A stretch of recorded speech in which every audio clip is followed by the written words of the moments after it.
कल से रिकैप करते हैं। कल एक चीज़ भूल गया था मैं, जब लेटर्स का जिक्र आया था। लेटर्स में एक फ़िल्म आई थी। गुड मॉर्निंग अशोक नागपाल जी। फिल्म आई थी महल, और मैं डेड लेटर ऑफिसर्स का जिक्र करना भूल गया था। डेड लेटर ऑफिसर्स हुआ करते थे अमृतसर में और आगरा में, नॉर्थ इंडिया में।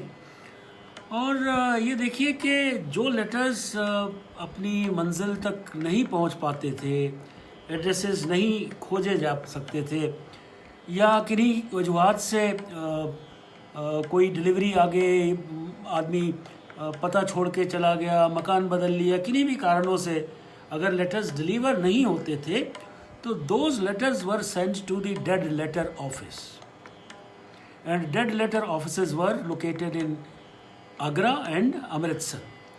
और उनको फिर स्क्रूटनी हुआ करती थी उनके कंटेंट की, और अगर कोई ऐसी बात होती थी तो फिर कोशिश की जाया करती थी कि the letter should find their addresses. और इसी के चलते एक प्लॉट था महल फिल्म का, जिसमें आखिर में क्लाइमैक्स में जो है वो अशोक कुमार के ऊपर कत्ल का इल्ज़ाम आ जाता है और उनको सज़ा भी सुना दी जाती है। बट एंड टाइम पे हुआ क्या कि एक रोज़ पहले किसी असिस्टेंट ने डेड लेटर ऑफिस में पोस्टमास्टर को दिखाया कि इस लेटर में एक मर्डर का मिस्ट्री का हवाला है, और उसमें डिटेल बताए गए हैं कि किसने किया, कैसे किया, हुआ या नहीं हुआ, और कहीं ऐसा ना हो किसी बेकसूर की जान आफत में आ जाए। So they made efforts and they hired cars and taxis and reached Agra to have the letter delivered to the in the court। और तब जाके ये हुआ कि नहीं, ये शख्स जो है वो गुनहगार नहीं है। और ये मैं कल जिक्र करना भूल गया था, जहाँ मैंने टेस्ट की बात की, थॉमस हार्डी के कॉम्पोजिशन की बात की, डॉक्यूमेंट की बात की। वेलकम सुशील लांबा, जाहिर है बबली भी तुम्हारे साथ ही होगी, सो वेलकम। और कल का जो चैप्टर था वो लेटर्स का मुझे काफ़ी इंटरेस्टिंग लगा। उसमें ये मैंने सोचा कि शायद मैं भूल गया। आज दोबारा फिर से एक सीरियस टॉपिक लेंगे, और जैसा जाहिर है मैं हमेशा हल्के फुल्के ही टॉपिक्स लिया करता हूँ, लेकिन कई बार मजबूर हो जाता हूँ। पुलिसिया हूँ, पुलिस का मैंने नमक और रोटी सारी उम्र खाई है, तो पुलिस की बातें करना और आपको पुलिस के बारे में अवगत कराना वस्तुस्थिति से, और जो एक्चुअली चीज़ें ऑब्टेन करती हैं, जो हम लोग गेस लगाते हैं कि पुलिस ज़्यादती करती है, क्रूर है, डिसऑनेस्ट है, फाउल माउथ है, गालियाँ देते हैं, ये वो। उनमें काफ़ी हद तक सच्चाई है, और कोई बहुत अच्छी इमेज जो है वो पुलिस की हमारी नहीं है। In fact all the world over कहीं भी आप जाइए तो पुलिस जो है उससे एक तरह का खौफ ही आदमी खाता है। चाहे मैंने ब्रिटिश सिस्टम्स भी देखे हैं, अमेरिकन भी देखे हैं, कनेडियन भी देखे हैं, सिंगापुर के भी देखे हैं, फ्रांस के भी देखे हैं, बट डेफिनेटली कहीं ना कहीं there is a fear lurking at the back of your mind until and unless it is even with Bobby in England, some kind of an apprehension or fear is always there. So this kind of a fear is there because the police officer is always endowed with, hello comedy, with so many of powers, unbridled powers। और ये था कि आप किसी को भी अंदर कर दीजिए, किसी को भी निकाल दीजिए, किसी के भी पीछे लग जाइए, तो आपके पास पावर्स इतनी है कि बहुत ज़्यादा लोकगीतों में भी जिक्र आया, इन्हीं लोगों ने ले लीना दुपट्टा मेरा, और बलमा सिपहिया, एंड बहुत से गीत भी ऐसे हैं, सैयाँ भले भये कोतवाल, अब डर काहे का। और पुलिस वालों की तो अठन्नी भी 2 रुपये में चलती है कहते हैं, क्योंकि उनको they don't have to spend enough. कहते हैं एक कुम्हार जो है वो एक करप्ट पुलिस ऑफिसर था, हवलदार था, उसको थानेदार कहता है तू बहुत ज़्यादा पैसे खाता है, चल तुझे ऐसी जगह लगाता हूँ जहाँ कोई पैसा नहीं बनेगा, और उसको शमशान घाट की ड्यूटी पे लगा दिया गया। अब शमशान घाट में जहाँ एक कुम्हार लकड़ी लेके आया तो उसने उस थाने हवलदार ने उससे पैसे मांगे, तो वो कहता है कि पैसे किस चीज़ के? तो कहते हैं कि जी ये गधा है, आप लकड़ी लेके आए हो भाई, इसमें तो ये तो सवारी है। तो कहते हैं जी गधे पे तो कोई टैक्स नहीं होता। कहते हैं इसके पीछे बैक बत्ती नहीं है। सो फॉर अ बैक बत्ती यू कुड चलान कुम्हार वुड गॉन टू द शमशान घाट कि वो लेके। लेकिन मैं एक चीज़ आपको बताऊंगा, मैं असली मुद्दे पे अभी नहीं आया हूँ। Let me wait for some more people to join in. Police को जैसे करप्ट कहते हैं, पुलिस में हार्डली 10 से 15% लोग ही करप्ट हो सकते हैं। होते हैं नहीं कि कह रहा हूँ, हो सकते हैं खाली 10 से 15%। बाकी 85% 90% लोग ऐसे हैं जो अपनी तनख्वाहों पे गुजारा करते हैं। कारण ये नहीं है कि वो कमा नहीं सकते, कमा सकते हैं, लेकिन उनको असाइनमेंट्स ऐसी मिली होती हैं कि उनमें कमाने का कोई ज़रिया ही होता ही नहीं है। So principal sir good morning, good afternoon. So 15% ही लोग ऐसे हैं। मान लीजिए एक थाने में 30 आदमी तैनात हैं, एक थानेदार है, 2-3-4 ASIs हैं, 3-4 हवलदार हैं, बाकी 15-20 कांस्टेबल्स हैं। तो जो थानेदार साहब के आसपास 3-4-5 लोगों का ग्रुप होता है, वही करप्शन में इंडल्ज कर सकते हैं। Not that everyone in a police station is involved. Like for example, if somebody has gone to serve summons, कोई उसको क्या पैसा देगा? या कोई आदमी जो ड्यूटी कर रहा है कि VIP की ड्यूटी कर रहा है या लॉ एंड ऑर्डर की ड्यूटी कर रहा है, उसको कोई पैसे क्यों देगा? और कोई देता भी नहीं है। और ना ही ये ऐसी पोजीशंस हैं जिस पे कोई पुलिस वाला पैसा मांग सकता है या ले सकता है। जो बहुत ज़्यादा ज़्यादती करते हैं वो हो सकता है कुछ ना कुछ कर देते हो। ब्लैक शिप हर जगह पे है, पुलिस में भी हैं, और बहुत सारे हैं रॉटन एप्पल्स हैं जो पूरे पुलिस डिपार्टमेंट को बदनाम करते हैं। But on the whole I have seen that having spent 34 years in the police department, I can say with some conviction that not more than 10 to 15% people can indulge in corruption, not to talk of being in a position to indulge in corruption, but are in a position to indulge in corruption. Well, आज का जो topic है वो सिंघम का topic है। और सिंघम भी कौन? लेडी सिंघम्स। और लेडी सिंघम्स भी कौन? हमारे अपने हरियाणा की एक ऑफिसर और एक गुजरात की ऑफिसर। और इनके पीछे की जो कहानी मैं आपको बताना चाहता हूँ वो आज की नहीं है। ये लड़कियाँ जाहिर है आज की अफसर हैं, मौके की अफसर हैं, इनके बारे में बतलाऊँगा अभी। लेकिन जो कहानी मैं बताने जा रहा हूँ वो सदियों सदियों से, दशकों दशकों से देखने को मिलती है। और वो कहानी ये है कि पुलिस और पॉलिटिशियन की कन्फ्रंटेशन क्यों होती है। एक तो साइड ये है कि पुलिस और पॉलिटिशियन और क्रिमिनल जब मिल जाते हैं, इनका तीनों का जब नेक्सस हो जाता है, जब इनका गठजोड़ हो जाता है, जब ये एकजुट होके काम करते हैं, तो जाहिर है लूट होगी, तबाही होगी और कोई बहुत ज़्यादा खुशगवार माहौल बिल्कुल नहीं होता। लेकिन वो चीज़ अपने आप में है और वो एग्जिस्ट करती है। We admit to it, we agree on that कि पुलिस, पॉलिटिशियन, क्रिमिनल का नेक्सस होता है। लेकिन एट द सेम टाइम जो पॉलिटिशियन है, he is in a way controlling the police, and the police, if at all they take up cudgels to confront that particular politician or a body of politicians, then that police officer is supposed to be an uneasy one, inconvenient one, not at all vulnerable, who will stand his ground and who will take on you like anything, चाहे आप उसका कुछ भी बिगाड़ दें, और आप बिगाड़ते हैं। Being in power, you have enough instrumentalities, enough dimensions of cruelty, of hounding, of chasing someone, of branding someone. यहाँ तक कि लोग बाग जो है वो police officers have been known to have committed suicides or given up their jobs or resigned or things like that. But yes, there are certain examples. एक लड़की, जहाँ मैं जिस ज़िले में तैनात था बतौर एसपी, मेरे पास एक शख्स काम किया करते थे हमारी पुलिस लाइंस में, और उनकी एक बच्ची थी जो she scored very huge piles of scores in examinations. और एक दिन ऐसा आया कि उसने सिविल सर्विसेज क्रैक की और इंडियन पुलिस सर्विस में आ गई। और देखिए, भाग्यवश वो उसी ज़िले में एसपी तैनात हो गई जिसमें मैं कभी एसपी हुआ करता रहा।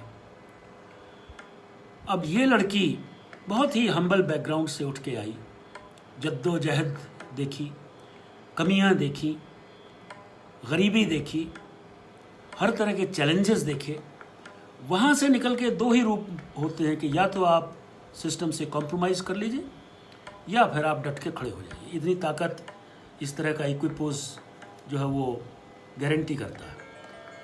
हुआ ये कि एक दिन ग्रीवेंसेस कमेटी की मीटिंग में जो मंत्री इंचार्ज साहब थे, उन्होंने एसपी महोदया को फटकार लगाई कि आप लोग शराब के तस्करों पे ढिलाई बरत रहे हैं। और उस महिला ऑफिसर ने जब कन्फ्रंट करने की कोशिश की तो मंत्री जी नहीं माने, उनके चेले चपाटे भी आसपास बोलने लगे और मंत्री जी ने सीधा दोष पुलिस के ऊपर और एसपी के ऊपर लगा दिया कि आप लोग शराब बिकवाते हैं। और एसपी महोदया में तब इतने गट्स आ गए कि उन्होंने मंत्री जी को ये कह दिया कि शराब तो आपकी सरकार बिकवाती है, रेवेन्यू कमाती है और हम तो उसको इम्प्लीमेंट करने वाले हैं। इस पे मंत्री जी भड़क गए और उस महिला ऑफिसर को वो ग्रीवेंसेस कमेटी छोड़ के जाने के लिए कह दिया गया। But she stood her ground, उसने कहा कि वो नहीं जाएंगी। He even said words get out, but she cared two hoots for that. She was though humiliated but she stood her ground and she saw to it that there was no compromise on her dignity, on her uniform, on her khaki. The minister managed to have her transferred from that district.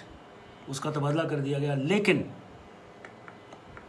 वो आज तक भी ज़िला दर ज़िला SP बनती चली आ रही है। उसके बाद रेवाड़ी में एसपी लगी, फिर नूह में एसपी लगी, और आजकल सबसे ज़्यादा अगर कोई पुलिस के लिए चैलेंजिंग डिस्ट्रिक्ट होता है तो भिवानी जैसे ज़िले में वो आज के दिन पुलिस कप्तान है। नाम है उसका संगीता कालिया।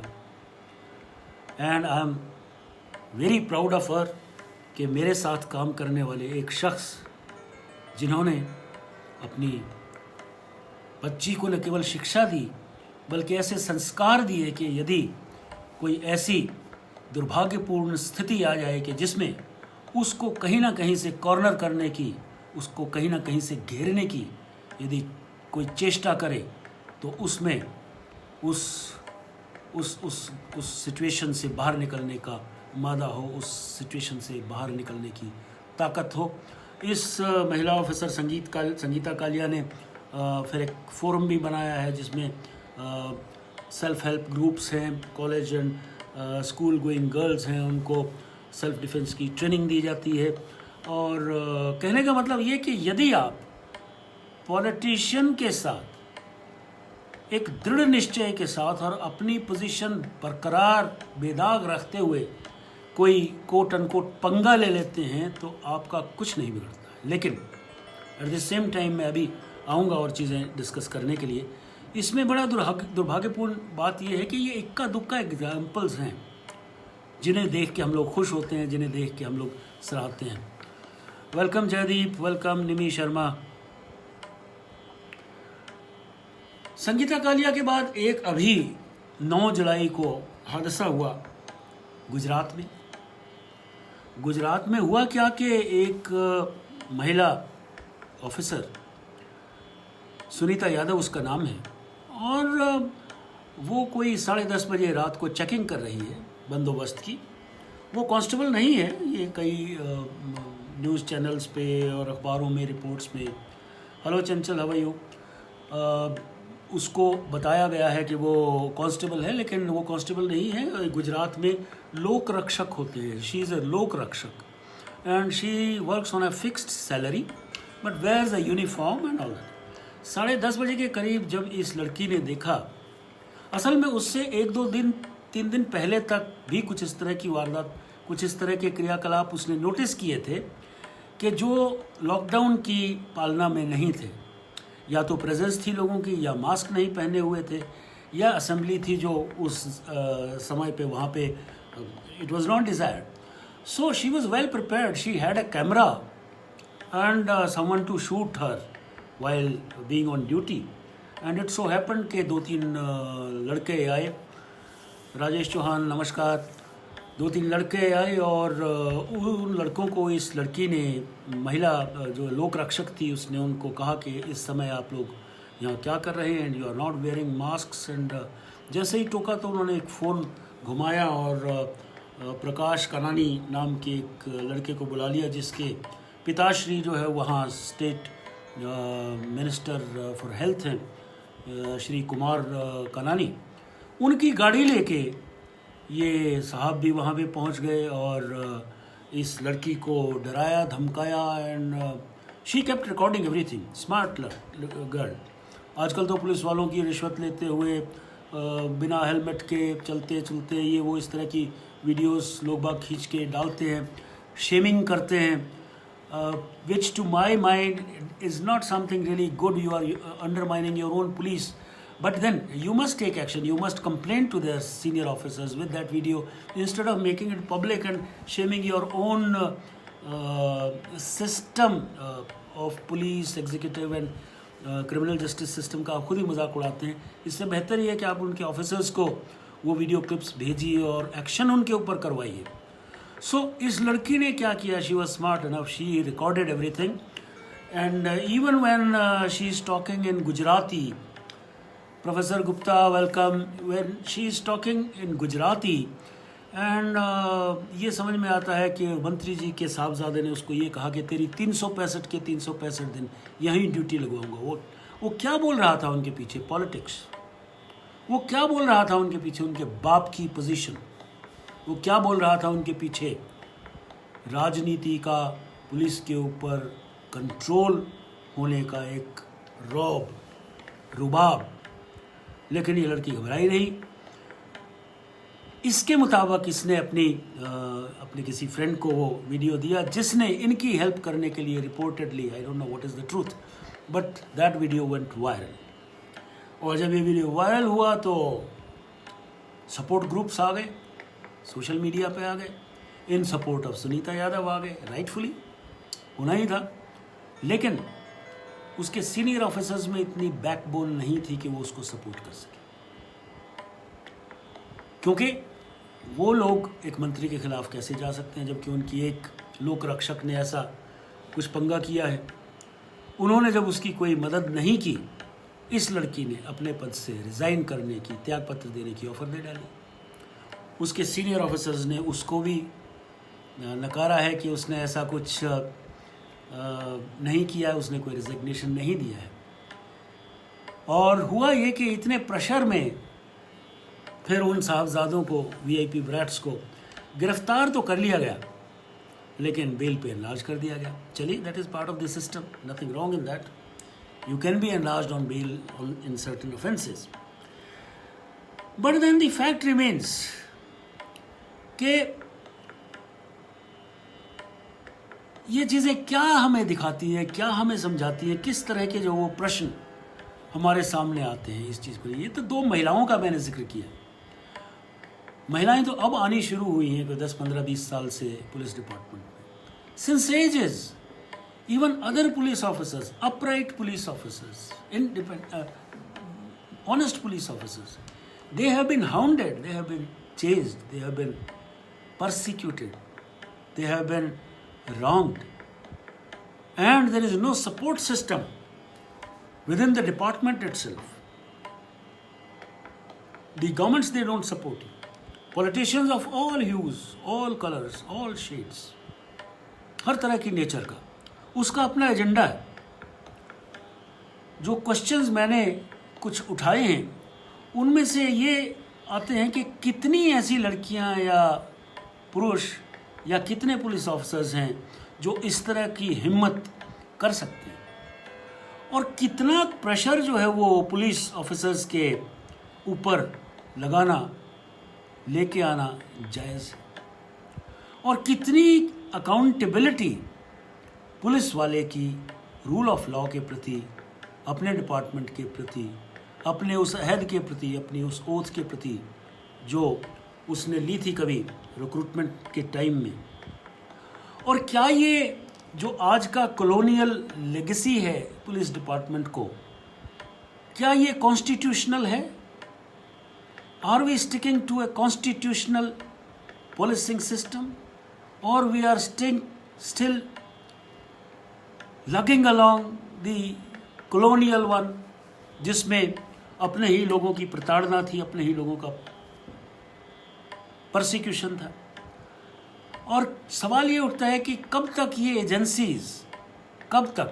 एजेंसीज पुलिस को इसी तरह से प्रताड़ित करती रहेंगी और एक कन्फ्रंटेशन की जो है वो सिलसिला चलता रहेगा। राजेश्वर जाखड़ जी, यू आर वेलकम। और कब तक ये चलते चलते जो पॉलिटिशियन है, जाहिर है पुलिस के ऊपर इल्ज़ाम लगते हैं, लेकिन जब ये इल्ज़ाम एक कलर्ड एक्सरसाइज के तहत लगते हैं जिसमें आप अपना पक्ष नहीं रखते हैं, दूसरे के ऊपर ब्लेम थोपने की कोशिश करते हैं, और चूँकि आप अपना स्टैंड जो है वो सही समझते हैं और उसी स्टैंड को सही जानते हैं। जैसा मैंने कहा, पुलिस डिपार्टमेंट में अक्सर ऐसे लोग हैं, पाए जाते हैं, जो किसी भी पॉलिटिशियन के जो नेफेरियस एक्टिविटीज़ होती हैं, ड्रग रिलेटेड हैं, माफिया रिलेटेड हैं, स्मगलिंग ऑफ पॉपी हस्क है, स्मगलिंग ऑफ कॉन्ट्रबैंड है, माइंस हैं, इलीगल माइंस हैं, दे रन इलीगल माइंस, और स्मगलिंग जो जो जो जो आपकी गैम्बलिंग है, सट्टे हैं, सट्टा लगता है, इस तरह की जो चीज़ें हैं वो जैसे ऑर्गेनाइज्ड क्राइम या जिस तरह से भी है, इसमें पॉलिटिशियन का अगर हाथ रहता है और वहाँ पुलिस वाला कहीं कोई ईमानदार उसके ऊपर अपना डंडा चलाता है, तो फिर एक कन्फ्रंटेशन की स्थिति पैदा हो जाती है। और उसमें लूज़र कौन है? हमेशा उसमें पुलिस वाला लूज़र इसलिए है कि the lever of powers they are with the politicians. वो उसकी ट्रांसफ़र करा सकता है, वो उसको प्रताड़ित कर सकता है, वो उसकी प्रमोशन रुकवा सकता है, वो उसको सस्पेंड करा सकता है। Yes, Rajesh Chauhan, sir, we could see the end of political feudalism in our lifetime and deep sense of respect for our police personnel. Yes, why not? Let's be very optimistic about it. How are you, Ambar? Good to see you here. So yes, ये होता है जब कोई चीज़ अपने चरम सीमा पे पहुंच जाती है, चाहे जुल्म है, चाहे कुछ भी है, तो उसका कोई ना कोई निदान जो है वो अवश्य मिलता है। जैसे आपको याद होगा 87, 88, 85, 84 के दौरान महिलाएं, newly wed women, they used to get burnt up with stove fire, और कारण होता था डावरी। वही डावरी का फिर एक्ट आ गया और वही लोग उसमें अरेस्ट किए जाने लगे जो जिम्मेवार थे। और over a period of time हुआ ये कि वही डावरी एक्ट जो है मिसयूज़ भी होने लगा, और फिर एक ऐसा आदेश भी आया कि नहीं, माँ बाप को, भाई बहन को नहीं छेड़ना है, सिवाय कोर्ट की इजाज़त के बिना। आप खाली अगर करना है तो हस्बैंड को गिरफ्तार कर लीजिए, ये वो। So the law keeps changing, law is not stationary, it's not static, law has to keep changing. So as per the needs of the time, as per the needs of the happenstances around you, as per the needs of the obtainments around you, so you have to keep changing the law, except the basic tenets of law, they are not changed. Like Evidence Act को आप change नहीं कर सकते हैं, उसमें बदलाव कहीं इक्का दुक्का ला सकते हैं, but for example, confession given before a police officer is no confession in the eyes of law. But Terrorist Act जब आया था तो उसमें पुलिस के सामने जो कन्फेशन दिया गया उसको वो मान लिया गया, ठीक मान लिया गया। सो मैं जहाँ पे बात कर रहा था वो ये था कि control of police is in the hands of the politicians. और एक और चीज़ मैं बतलाऊँ आपको कि बहुत से स्टेट्स ऐसे हैं, और मुझे कोई अतिशयोक्ति नहीं है यदि मैं पंजाब का नाम ले दूं कि पंजाब में ये प्रथा है, और हमारा हरियाणा में अभी कम से कम हम लोग हरियाणा में इससे बचे हुए हैं कि जो पॉलिटिशियन है, लोकल एमएलए है, वो अपना एसएचओ लगवाता है, और वो ख्याल रखता है एसएचओ कि जो एमएलए साहब हैं या जो उस पार्टी के सरपंच हैं, उनके काम हों, उनके वोटर्स के काम हों, उनके सपोर्टर्स के काम हों, और उस एसएचओ के ऊपर उस एसपी का कोई कंट्रोल नहीं होता। So this is it's a mixed kind of a potpourri. I don't know what to call it, what to give it a appellation or a calling. एक तरफ तो पुलिस वाला और पॉलिटिशियन जो है वो मिल के खाते हैं क्रिमिनल के साथ मिल के, और दूसरी तरफ पुलिस वाले के साथ पॉलिटिशियन की जो है वो टसल है, और एक किस्म से कन्फ्रंटेशन होती है। और यही जो एसएचओ हम लोग लगवाते हैं अपनी पसंद के, यही विकास दुबे जैसे लोगों को बढ़ावा देते हैं। आपको याद होगा मैंने एक तकरीर में शायद 3-4 रोज़ पहले जिक्र किया था कि जो raiding party Devendra Mishra DSP lead कर रहे थे विकास दुबे पे रेड करने के लिए, उन्होंने अपने एसपी साहब को अपने एसएचओ और दुबे के कनेक्शंस के बारे में बतलाया था। लेकिन फिर वही बात आती है कि political bosses, they control the police. The SP Sahab did not do anything. He was helpless, or he was rendered helpless. Who knows? अब इनका इलाज क्या है? इलाज है रिफॉर्म्स, और रिफॉर्म्स कहाँ हैं? हवा में। तकरीबन अर्ली 19th सेंचुरी से लेके आज तक तकरीबन आधा दर्जन पुलिस रिफॉर्म्स आ चुके अपने भारतवर्ष में। But all those police reforms, commissions, reports, they are gathering dust in the higher echelons of government. Reason क्या है? फिर पॉलिटिक्स है, क्योंकि पुलिस जो है एक स्टेट सब्जेक्ट है। जैसे हमारी 3 लिस्टें हैं, concurrent list, state list and central list. Central list में सेंटर को अधिकार है कानून बनाने का, स्टेट लिस्ट में स्टेट को है, कंकरेंट लिस्ट में दोनों को है। अगर दोनों में से सेंटर ने बना रखा है तो उसका प्रिवेल करेगा, that is the scheme. But then since police is a state subject, so the centre cannot do much in it. Their role can only be advisory in nature. और मैं bureau of police research and development में भी रहा हूँ 4 साल, मेरा government of India में deputation था, तो मुझे मालूम है कि हम लोग जब एडवाइजरीज भेजा करते थे स्टेट्स को, तो ठीक है, कई स्टेट गवर्नमेंट्स, कई ऑफिसर्स बड़े अच्छे होते हैं, वो एक बैलेंस बना के रखते हैं, और जो चीज़ पॉलिटिकली ऐसा नहीं है कि जिसकी कोई रिपरकशंस ख़राब होंगे तो वो इम्प्लीमेंट भी किया करते थे। लेकिन यदि स्टेट गवर्नमेंट चाहे तो वो भी एक किस्म से धत्ता बता सकती है सेंट्रल के किसी भी आदेश का। सो ये रिफॉर्म्स जो हैं, ये रिफॉर्म्स धरातल पे नहीं आते। जस्टिस मलिमत कमेटी की रिपोर्ट्स आई, मुझे इत्तेफाक हुआ था एक बार जस्टिस मलिमत को एयरपोर्ट से bureau police research and development में एस्कॉर्ट करके लाने का, and we had good discussions while travelling together. Justice Malimath के बाद बहुत सी ऐसे भी, Prakash Singh versus union of India, और पता नहीं कितने कितने, प्रकाश सिंह जी ने तो बहुत सी PILs और दूसरी चीज़ें डाल के सुप्रीम कोर्ट से राहत ली है। एक उसमें ये भी है कि आप DGPs की और पुलिस ऑफिसर्स की फिक्स्ड टेन्योर कर दीजिए, 3 साल से पहले, 2 साल से पहले उनको मत हटाइए। एक ख़ास बॉडी जो है वो उनका सिलेक्शन करे, एक ख़ास पैनल पे लोग बाग जो है वो इतने नाम भेजे जाएं जिसमें UPSC भी इन्वॉल्व हो। लेकिन ग्राउंड पे क्या होता है, you know very well, if you invite the leader of the opposition, he knows that आपका तो कुछ चलेगा नहीं, सो गवर्नमेंट ने जो करना है कर लेंगे। चीफ सेक्रेटरी भी गवर्नमेंट का अपॉइंट किया हुआ होता है तो चीफ सेक्रेटरी एक मीटिंग बुलाते हैं, उसमें जो है वो एक दो डीजीपीज़ को बुला लेते हैं और एक जो है एक दो नाम जो अपना प्रेफर्ड नाम है उसको फाइनल कर लेते हैं। और फिर उसके बाद पंजाब की तरह से, हरियाणा की तरह से जैसे लिटिगेशन भी शुरू हुई, ऐसे लिटिगेशन भी कई बार शुरू हो जाती है।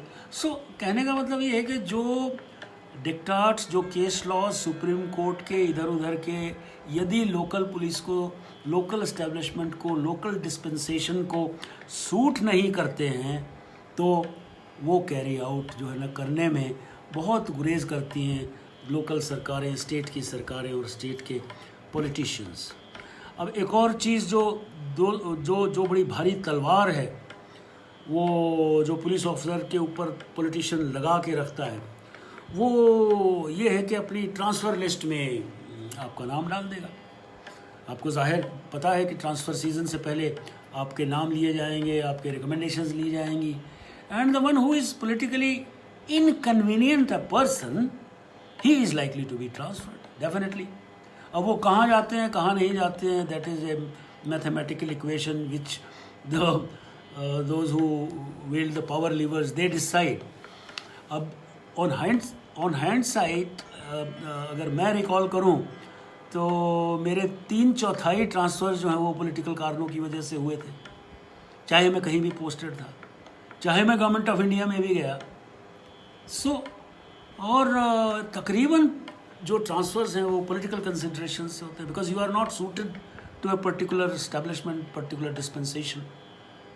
अगर यहाँ तक भी है कि अगर आपकी कास्ट वो नहीं है जो आपकी जुरिस्डिक्शन, कॉन्स्टिट्यूएंसी या आपकी कास्ट से नहीं मिलती है, तो आप वहाँ आपका स्वागत नहीं होता है, आप जो है वो वहाँ ट्रस्ट नहीं किए जाते हैं। अब अगर पुलिस ये करेगी कि डंडे मारते हुए जय श्री राम जय श्री राम जय श्री राम के नारे लगाएगी, तो आप अंदाज़ा लगा लीजिए कि वो किसके लिए काम कर रही है, किसके लिए काम नहीं कर रही है। पुलिस का मिसयूज़ होता है, इसलिए होता है कि क्योंकि पॉलिटिशियन का कंट्रोल है। जाट एजिटेशन हुआ हरियाणा में, what did get, why was it triggered? सब कुछ ठीक ठाक चल रहा था, 2, 4, 5, 7 साल से जाट्स अपनी कुछ डिमांड्स रख रहे थे, एजिटेशन कर रहे थे, और यहाँ वहाँ कहाँ हर जगह जाट्स की अपनी जो है वो प्रोटेस्ट्स भी हुआ करते थे। लेकिन ऐसा हुआ कि एक ख़ास डिस्पेंसेशन ने, एक ख़ास नॉन जाट ऑफिसर ने कुछ जाट लड़कों को हॉस्टल से, यूनिवर्सिटी से निकाल के पीटना शुरू कर दिया और रातों रात उनको भगा दिया, and that triggered the entire agitation, and what you saw later on is a full body of an agitation or a protest. So sometimes the politicians, they will only watch their interests, that this class, this caste has to be taught a lesson, and then it boomerangs, it proves counterproductive. And who is involved? Commanding position, the politician, and executing position, the police. हमेशा फिर वही हो गया। और यदि आपसे कुछ execution में गलती हो जाती है तो पॉलिटिशियन आपको सपोर्ट नहीं करता, फिर जुडिशियल इंक्वायरीज होती हैं, मैजिस्टेरियल इंक्वायरीज होती हैं। वो किसके अगेंस्ट होती हैं? कभी मैंने ज़्यादा किन्हीं डिप्टी कमिश्नर साहब को या किसी एसडीएम साहब को या किसी मजिस्ट्रेट साहब के ख़िलाफ़ ये इंक्वायरीज होती नहीं देखी।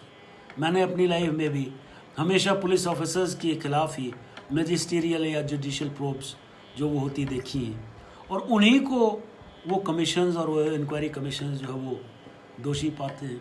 वो पॉलिटिशियंस कहाँ चले जाते हैं जिसके बेहस्त पे ये सब कुछ होता है? It is not at all mysterious, it is not that oblique from the public view, it is very transparent, you can see through it। लेकिन हम लोग कर कुछ नहीं सकते हैं, हम लोग खाली दुहाइयाँ दे सकते हैं। अब देखिए, यदि किसी ज़िले में कोई कन्फ्लग्रेशन ऐसी हो जाती है, कोई सिचुएशन बिल्कुल हाथ से निकल जाती है, उस सिचुएशन की मिस हैंडलिंग हो जाती है for whatever reason, 95% cases में deputy commissioner is saved and the IPS officer, superintendent of police is transferred 95% cases में। वाई? इसका भी एक रीज़न है कि पॉलिटिक्स और जो ब्यूरोक्रेसी है, ब्यूरोक्रेसी में आईएएस और आईपीएस की आपको मालूम है आपस में कशीदगी रहती है, वन अपमैनशिप जो है वो कोशिश रहती है। आईएएस हमेशा ये कोशिश करता है कि आईपीएस उससे ऊपर ना जाए, और उस ऊपर ना जाए की स्थिति में पॉलिटिशियन और आईएएस लोग ये इकट्ठा हो जाते हैं और परसिक्यूशन, हाउंडिंग होती है तो पुलिस ऑफिसर्स की होती है। ये कोई मैं अपने तजुर्बे से कह रहा हूँ, ये कोई हवा में बात नहीं कर रहा हूँ। You can see before your eyes, it happens day in and day out, every day it happens. So there is no support system for anyone who is hounded by the politicians. There is nothing which ensures duration of your posting, and all those things combined, they make you as if you have been rendered to fight with your back against the wall. और तो और ये देखिए कि जहाँ DCSP की बात आती है, हम तो, मेरे तो खैर बहुत अच्छे ताल्लुकात रहे हैं जिन डिप्टी कमिश्नर्स के साथ भी मैंने जो जॉब किया है, जिन जिन ज़िलों में मैं रहा हूँ। गीतांजलि जी वेलकम। होता ये है कि यदि पॉलिटिशियन ने कोई जलसा किया, कोई पब्लिक रैली की और उसमें आदमी थोड़े पहुँचे तो ब्लेम एसपी साहब के ऊपर। उन्होंने हमारी गाड़ियाँ रोक रखी हैं जी, वो ट्रॉलीज जो है ना बाहर चुंगी पे खड़ी हैं, because trolleys they have to be parked only in a certain parking lot which has been fixed there. If you stop them, लोग बाग ये कहते हैं लो जी वो एसपी साहब ने वहाँ रोक लिया, हमारे तो जो है वो क्राउड इसलिए कम आया है। और आप ये भी देखिए कि ये हमारा ही एक सिस्टम ऐसा है। मैं एक आपको कोट बताना चाहूँगा, दैट इज़ वेरी इम्पोर्टेंट। जो people's union of civil liberties के एक मिस्टर वी सुरेश हैं, उनका एक कोटेशन मैं आपको पढ़ के सुनाना चाहूँगा कि he believes that police reform needs 3 changes: changing work culture, systematic changes, and democratizing the structure. The working culture is not one that respects scientific investigation, because cops do everything from bandobast, VIP duty, traffic, court appearances, solving crimes, and attending civic issues. They are inhumanly overworked. On the one hand, you are inhumanly overworked, and on the other, you are identified to be the strong arm of the government, and everything has to be carried out through you using your good or bad offices. सो एक northern Ireland में UK के system काफ़ी अच्छे हैं। एक Robert पील हुए हैं, उनके पीलियन प्रिंसिपल्स जो पुलिसिंग में आते हैं, they are quite well known, and they are quite acceptable in so far as community policing and other policing areas are concern उनमें। सो एक आयरलैंड में सिस्टम है कि आप जो है वो एक ऐसा सिस्टम बनाइए जिसमें जो अपॉइंटमेंट आप करते हैं उसमें पुलिस का रिप्रेजेंटेटिव हो और सरकार का रिप्रेजेंटेटिव हो और सिविक बॉडी के भी रिप्रेजेंटेटिव हो, सिविल सोसाइटी के भी रिप्रेजेंटेटिव हो। सो इस तरह का अगर आपका सिस्टम होगा, पुलिस ऑफिसर्स को चयनित करने का, पोस्टिंग करने का, उनकी टास्किंग करने का, असाइनमेंट्स देने का, so then definitely something is going to happen, and a change for the better is going to ensue and be seen as and when it is going to be seen. आपको ख़त्म होने के बाद ये तकरीर, एक दो ख़तात और एक दो अंग्रेज़ी पोएम्स भी अच्छी हैं आज सुनाऊंगा, लेकिन एक पर्सनल एग्जांपल के साथ ये सेशन में अब ख़त्म करना चाहूँगा। और वो पर्सनल एग्जांपल ये है कि ऐसा नहीं है कि ऑफिसर्स सपोर्ट नहीं करते हैं या पॉलिटिशियंस आपको हमेशा ही प्रताड़ित करते हैं, ऐसा भी नहीं है। ऐसे भी एग्जांपल्स देखने में मिले। मैं माफ़ कीजिए, मैं थोड़ा सा पर्सनल हो जाऊंगा ये 2-3 एग्जांपल बताते हुए, but you will identify and you will relate with my predicament and my situation. I was an under training officer in way back in 84, और मेरे ऑफिसर ने जब शिकायतें मिली कि शहर में ईव टीजिंग बढ़ रही है करनाल में, तो मुझे ये स्पेशल टास्क दिया गया कि you are an young officer, you can find out the reasons and you can bring the culprits to the book. और देखो हमने क्या किया कि हम सादे कपड़ों में करनाल के सराफा बाज़ार में घूमे, और जो लड़कियां महिलाएं जाती हैं चलती हैं आगे पीछे उनके जैसे मजनू लोग कुछ छीटाकशी करते हैं, उसके लिए हमारे कान जो है वो चौकन्ने हमने करना शुरू किए. और मैंने एक पान वाले को, एक लड़की को कोई अभद्र कमेंट करते हुए सुन लिया, और मैंने सुन के उसको एकदम उसकी गद्दी से नीचे उतार लिया. जो 2-3 मेरे साथ पुलिस वाले थे सादे कपड़ों में, हम लोग उसको लेके थाने ले आए. हुआ ये कि the next morning the entire बाज़ार was declared to be closed in protest against my action, that why did I catch someone who is known to be a very सीधा साधा आदमी, वो तो गऊ है जी, ये तो किसी को कुछ कह नहीं सकता, because there is a union. सभी लोगों की वहाँ दुकानदारों की यूनियन थी, और बाज़ार बंद हो गया और नारे लगने शुरू हो गए. मैं अपने ऑफिस में बैठा हूँ, एसपी साहब अपने ऑफिस में बैठे हैं, एंड बाहर कोई 150-200 दुकानदार जो है वो नारे लगाते हुए एसपी ऑफिस में घुसते हैं, और कहा मुर्दाबाद मुर्दाबाद. मेरा भी मुर्दाबाद हो रहा था, मुरैना पुलिस का भी मुर्दाबाद, करनाल पुलिस का भी मुर्दाबाद. उनको रास्ते में एक पॉलिटिशियन कोई सफ़र कर रहे थे, वो भी मिल गए, उनका भी नाम लेना शुरू कर दिया. और एसपी साहब ने कुछ लोगों को अंदर बुलाया और कहा कि क्या है, उनको पता था क्या इशू है क्या नहीं है. जब उन्होंने बताया जी कि ऐसे ऐसे ज़्यादती कर दी आपके अफसर ने हमारे साथ, तो उन्होंने इंटरकॉम पे मुझे बुलाया, और मैं गया, मैं बैठ गया उनके साथ. तो कहने लगे कि भैया ये देखो कितने लोग आए हुए हैं तुम्हारे खिलाफ़, what have you to say, are you willing to apologise. मैंने कहा ये तो it was a bombshell for me. मैंने कहा sir apology, no apologies, I have done my duty, and I am sure this man said these things to that girl, and I have done my duty, I am not going to apologise. तो उन officer ने उनको ये कहा, look my officer is firm in his conviction, he is not going to apologise at all, and the law should take its own course. अगर आपने अपनी दुकानें अब जाके खोलनी है तो खोल लीजिए, वरना आई विल मेक श्योर कि आपकी 1 हफ्ते तक दुकानें ना खुलें. हालांकि उनका ये थ्रेट कोई वेल मीनिंग नहीं था, but yes it had the desired effect. And I felt that yes, for everything that is legitimately done by me, there is some kind of a support system at my back. But I was lucky. हर आदमी इतना lucky नहीं होता है. सुनीता यादव इतनी lucky नहीं, संगीता कालिया एक समय पे लगा था कि शायद लकी नहीं है, but she has maintained her dignity and her posture as a professional police officer. एक और किस्सा बता के अपनी बात ख़त्म करता हूँ, और ये भी किस्सा उसी साइड पे इंगित करता है कि यदि आपकी बैकबोन ठीक है, यदि आप अपराइट ऑफिसर हैं, तो आपका कोई कुछ नहीं बिगाड़ सकता. हुआ ये कि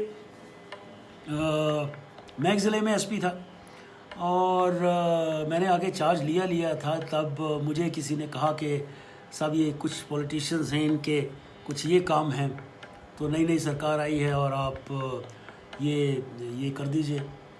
अब मैं बहुत शशोपंज में था, मैंने कहा ये तो I am not going to yield at all on this. और मुझे भी परेशानी हो गई, मुझे भी जो है वो इधर उधर से फ़ोन भी आए, 1-2 पॉलिटिशियंस के भी फ़ोन आए कि साहब आपको यहाँ एसपी रहना है या नहीं रहना है, ये वो small time politicians of course.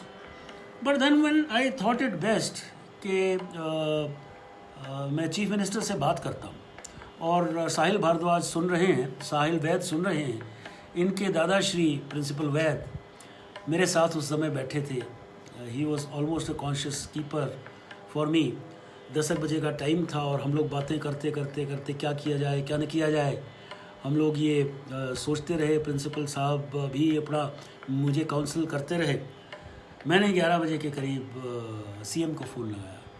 CM came on the line और मैंने उनको बताया कि साहब इस तरह से ये दिक्कत है और मैं ये काम नहीं कर सकता, अगर आप मुझे शिफ्ट करना चाहते हैं तो आप मुझे शिफ्ट कर दें। There was a slight pause of say 15 seconds on the telephone line और सीएम साहब ने ये कहा अच्छा आपको शिफ्ट कर देंगे। हमने कहा कि अपने बिस्तर बांध लेते हैं, हमने तैयारी शुरू कर दी। But hats off to that chief minister, he was a hard task master. He took 7 long months to transfer me out of that district temporarily to some sideline post. And then again he made me superintendent of police of another district where I stayed for nearly 1.5 years.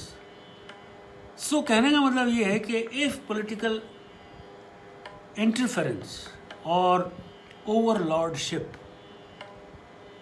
is to stay, then we will need to have officers who have the spine, who have the backbone, like Sangeeta Kalias, like Sunita Yadav's. Otherwise, the situation is not that rosy, it's not that hunky-dory, it's not at all very sanguine. और बड़ी दुखद सी स्थिति है कि police का misuse भी किया जाता है, पुलिस को पॉलिटिशियन कंट्रोल भी करता है। जो एक इलाज आप इतनी इसके डेलिब्रेशंस के बाद सोच रहे होंगे कि मैं इतनी आपको प्रॉब्लम तो दे रहा हूँ, but what have I to suggest at the end of it, what have I to share with you as to what should be the position with regard to political and police related issues. Well, I have 3 or 4 suggestions to make. All said and done, making the police accountable to the rule of law. Make the police accountable to the rule of law and not to any politician, not to any popular government, not even to your superiors who may give you bad orders or illegal orders to carry. What you are supposed to be accountable to is only the Constitution of India, which will never let you down. दूसरी चीज़ जो है वो ये है कि आपको you have to be accountable to the civil society.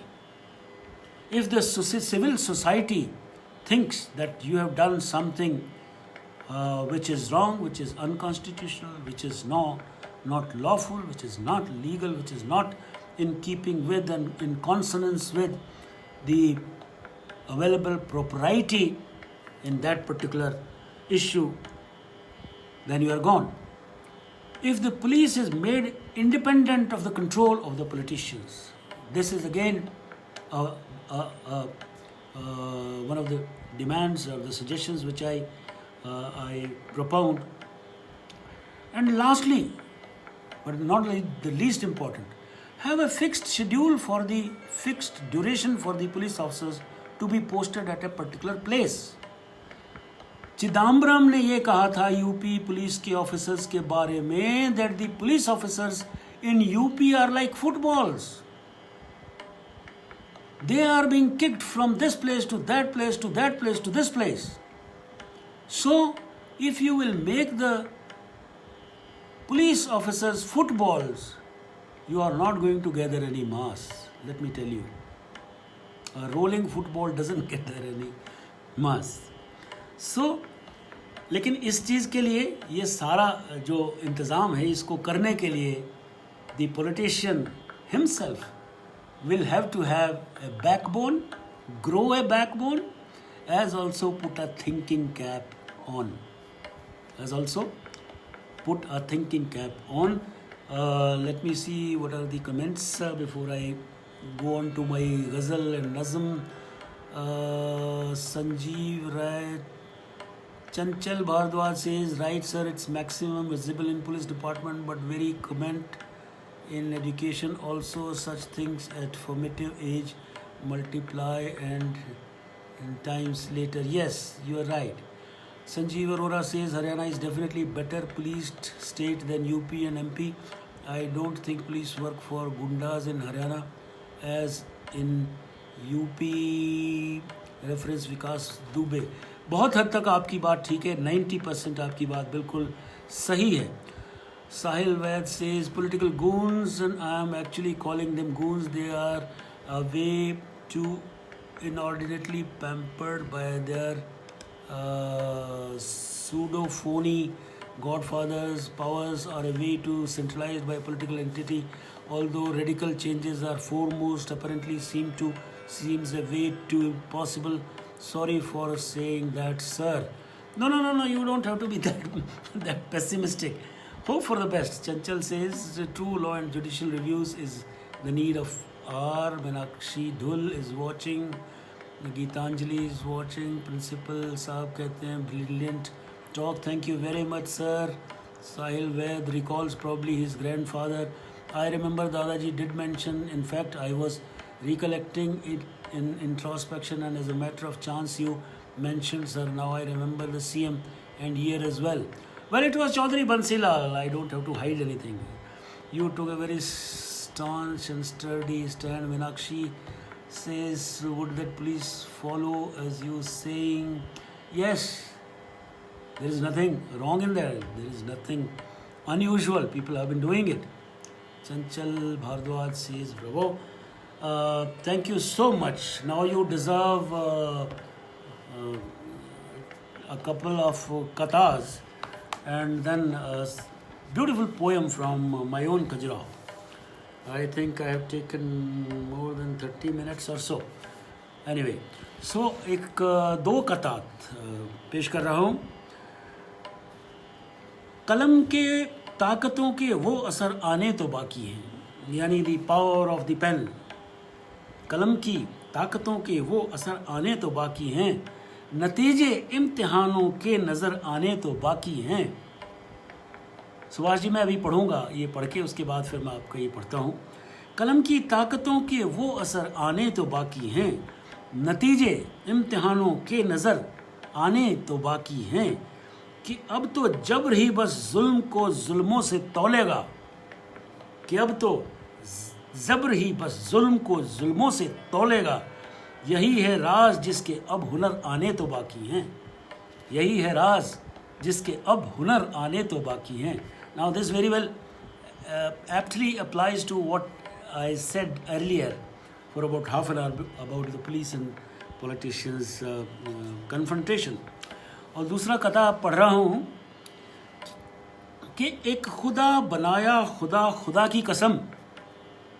एक खुदा बनाया खुदा की कसम, खुदा में खुद को भुलाया, हमें खुदा की कसम. खुदा में खुद को भुलाया, हमें खुदा की कसम.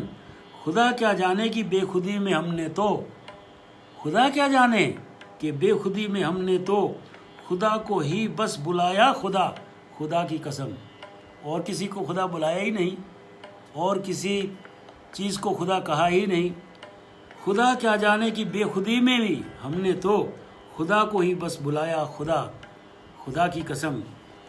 ये दो कतार थे. और एक बड़ी खूबसूरत पोएम है, contended isles as in ISLES, from my own Khajuraho. And जहाँ संतोष है, जहाँ कंटेंटमेंट है, जहाँ सेटिस्फैक्शन है, वो अपने आप में एक द्वीप हैं, एक किस्म से आइलैंड्स हैं हमारे कॉन्शियसनेस के. वही कुछ ऐसी सी झलक इस पोएम में है कि I love condensation, compression and digest, bowling into A drop. आप ठंडे पानी के ग्लास के चारों तरफ देखते हैं, कंडेंसेशन बनती है, फिर एक ड्रॉपलेट जो है वो नीचे गिरना शुरू हो जाती है. I love condensation, compression and disgust and digest, boiling into a drop, dripping down demurely, shyly, carefully, scrupulously. कई बार झटके से नीचे गिर जाती है. Shyly, carefully, scrupulously, looking for some moments of happiness and of bliss. The drop in its making, looking for some moments of happiness and of bliss. Contentedness far from gloom. Contentedness far, far from gloom, to be one with God's creation. To be one with God's creation in spirit and soul before creating a deluge. पानी से जो ईश्वर की कृति है, एक हो जाने को. To be one with God's creation in spirit and soul, not outwardly, before creating a deluge. जब पूरी जो है वो पूरा प्रलय आ जाएगी, before creating a deluge, even out of the frozen glass, at its outer bottom, I am waiting for some corals, smilingly to metamorphose into a smile. This is a two-way traffic from imagined to the real, from the real to the imagined. Even out of the frozen glass, as at its outer bottom, I am waiting for some corals, smiling to metamorphose into a smile that glows celestial rosy red. A smile that glows celestial rosy red. That's rosy red love's proper hue. मोहब्बत का, प्यार का, स्नेह का सही ह्यू, सही colour तो वही रोजी रेड है, गुलाब ही है. That's rosy red love's proper hue, showing up for miles and miles, smiles and smiles, aisles of contentedness of a life well lived. Aisles of contentedness. The condensation which formed into a drop, which traversed from the top to the bottom, shyly, demurely, and maybe unscrupulously or scrupulously, and then seeking to find corals around, thinking of a deluge, play, and being one with the element that God created, and after all, feeling happy, feeling blessed of a life well lived, from water to condensation to droplets to dropping down and smiling enough, smiling like aisles of contentedness of a life well lived. Well, thank you very much, everyone. Sahil says, year probably 1999, if I am recollecting properly. I was hardly 13 or 14 years of age. No, it was 96, my dear. मुश्किल है वो पहला कदम, कारवां तो बन जी जाता है, विचारों का परिवर्तन हो, पहले नक्शा तो बदल ही जाता है. Very nice. Principal Bhupendra sir, metamorphosis into a smile. Yes, thank you sir, thank you. अपनी किताब में से एक चुटकुला भी सुना दिया करो कभी कभी. आप थोड़ा सा जो है वो टेम्परेट लैंग्वेज यूज़ करें तो अशोक जी बड़ा अच्छा रहेगा. मैंने कल भी आपको चेताया था, आप थोड़ा सा टेम्परेट लैंग्वेज यूज़ किया करें. That will be in the fitness of things. You cannot be a joker all the time. Please don't act funny. Last time also you made some funny comment which was not liked by everyone around. So thank you very much, folks. Thanks a lot. Enjoy your day and a happy Shivratri. Happy onset of Sawan. See you tomorrow, 12 o'clock, 12 noon. This was Talk Show. Thank you, Rajesh ji. Thank you very much.